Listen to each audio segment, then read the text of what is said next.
వేములవాడ శ్రీ రాజరాజేశ్వర స్వామి దేవాలయం అభివృద్ధి పట్ల ప్రభుత్వం దృష్టి సారించిన ఈ సమయంలో దేవాలయంలో డిప్యూటీ ఎగ్జిక్యూటివ్ ఆఫీసర్ లేకపోవడం దురదృష్టకరమని మాజీ కౌన్సిలర్ సిరిగిరి చందు విచారం వ్యక్తం చేశారు. ఈ సందర్భంగా మాజీ కౌన్సిలర్ సిరిగిరి చందు మాట్లాడుతూ రాష్ట్రంలో ప్రధాన దేవాలయాలైన యాదాద్రి వేములవాడ ఆలయాలకు మాజీ ముఖ్యమంత్రి కేసీఆర్ ఒక్కో డిప్యూటీ ఎగ్జిక్యూటివ్ ఆఫీసర్ పోస్టులను మంజూరు చేశారు. అయితే గత ఏడాది బదిలీల సమయంలో వేములవాడ నుంచి యాదగిరిగుట్టకు బదిలీ అయిన ఏఈఓ నవీన్ కుమార్ కు 3 నెలల్లోనే డిప్యూటీ ఎగ్జిక్యూటివ్ ఆఫీసర్ గా పదోన్నతి ఇచ్చారు. ఆయన ప్రమోషన్ తీసుకున్న తర్వాత వేములవాడకు రావాల్సి ఉండగా విచిత్రంగా వేములవాడ దేవాలయం నుంచి ఆయనకు జీతం చెల్లిస్తూ యాదగిరిగుట్టలో విధులు కొనసాగించడం దేవాదాయ శాఖ నిర్లక్ష్యానికి నిదర్శనమని పేర్కొన్నారు.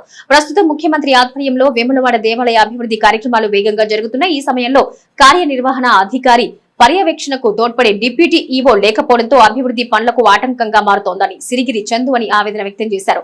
వేములవాడకు తిరిగి డిప్యూటీ ఎగ్జిక్యూటివ్ ఆఫీసర్ ను నియమించాలని ఆయన ప్రభుత్వాన్ని కోరారు. యాదాద్రిలో పనిచేస్తున్న డిప్యూటీ ఈవోను ఇక్కడ నియమిస్తే ఆయన అనుభవం రాజన్న ఆలయ అభివృద్ధికి ఎంతో దోహదపడుతుందని ఆయన తెలిపారు. అందరికీ నమస్కారాలు.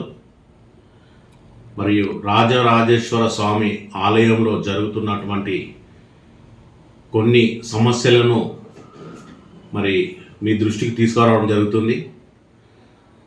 రాష్ట్రంలోనే అతిపెద్ద దేవాలయమైనటువంటి యాదాద్రి మరి వేములవాడలో అప్పుడున్నటువంటి గౌరవ ముఖ్యమంత్రి కేసీఆర్ గారి ఒక సూచనలతో డిఈఓ అనే 2 మరి పోస్టులను క్రియేట్ చేయడం జరిగింది. అందులో భాగంగానే వేములవాడతో పాటు రాష్ట్రంలో ఉన్న అన్ని దేవాలయాల బదిలీలో భాగంగా మరి రాజరాజేశ్వర స్వామిలో దేవస్థానంలో పనిచేస్తున్నటువంటి ఏఈఓగా ప్రతాప నవీన్ కుమార్ గారిని కూడా మరి యాదాద్రికి ట్రాన్స్ఫర్ చేయడం జరిగింది. చేసిన సందర్భంలోనే 3 నెలల కాల వ్యవధిలోనే మరి అతనికి డిఈఓగా ప్రమోషన్ వచ్చి ఉన్నది. ఆ వచ్చిన సందర్భంలోనే మరి రాజరాజేశ్వర స్వామి ఆలయానికి ట్రాన్స్ఫర్ చేస్తూ మరి ఆదేశాలు జారీ చేసినటువంటి దేవాదాయ శాఖ వారు మరి అతనికి ఇక్కడ విధులు నిర్వహించకుండా అలాగే మరి ఇక్కడే అతనికి జీతభత్యాలు చెల్లించుకుంటూ మరి యాదాద్రిలో పని చేయించడం అనేది ఇది అధికారులే ఆలోచించవలసిన విషయము. ఎందుకనంటే మరి ఇప్పుడు రాష్ట్ర ప్రభుత్వం తీసుకున్నటువంటి అభివృద్ధి పనులలో భాగంగా ఇక్కడ ఉన్నటువంటి ఎగ్జిక్యూటివ్ ఆఫీసర్ గారికి ఎల్లవేళలా అందుబాటులో ఉండే విధంగా మరి డిప్యూటీ మరి కమిషనర్ గారు ఎగ్జిక్యూటివ్ ఆఫీసర్ గారు ఎంతో అవసరం ఉన్న సందర్భం ఇది. ఎందుకంటే పనులను ఎల్లవేళలా పర్యవేక్షించవలసినటువంటి మరి డిఈఓ పోస్టును ఇక్కడ ఎందుకు భర్తీ చేయలేకపోతున్నారు అనేది మా ప్రశ్న.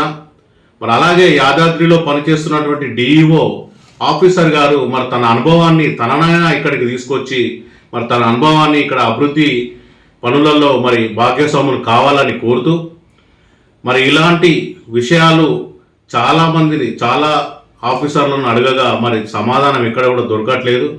వెంటనే ఈ డిఈఓ ఆఫీసర్ని మరి అక్కడున్న యాదాద్రిలో ఉన్నటువంటి సీనియర్ ఆఫీసర్ అయినా కానీ లేదా ఇక్కడికి బదిలీ అయినటువంటి నవీన్ కుమార్ కానీ మరి వెంటనే ఇక్కడ ఈ అభివృద్ధిలో భాగ్యస్వాములు కావాలని ఈఓ గారు తగు చర్యలు తీసుకొని మరి చాలా శోచనీయం.